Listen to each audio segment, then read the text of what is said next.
আমার দোকান করে গেল কোনটা? অলোকের চার দোকান। হ্যাঁ, অলোকের চার দোকান। সামনে যে শঙ্করদা বুঝবার দোকান, গঙ্গা নদী, তার পাশে দুটো খোলা হলো। ওইটা ছিল ইটের দোকান,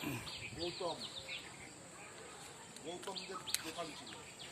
এটা ছিল, এটা হলো জুবলি ব্রিজ, নয়াটি ব্যান্ডেলের যোগাযোগ ট্রেনের।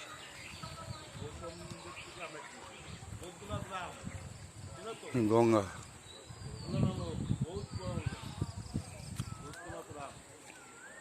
নাতির দোকান ছিল।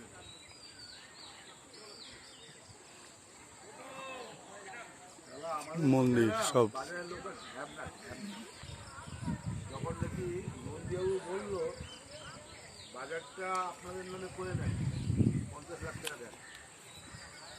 হ্যাঁ, তারপর সুভাষ দাস, কাপড়ের দোকান সুভাষ দাস,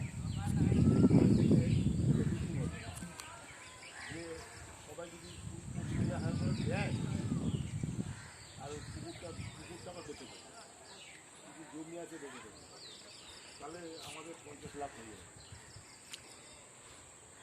ঠিক হলো, হ্যাঁ, নন্দীবাবুকে 50 লাখই দেবে।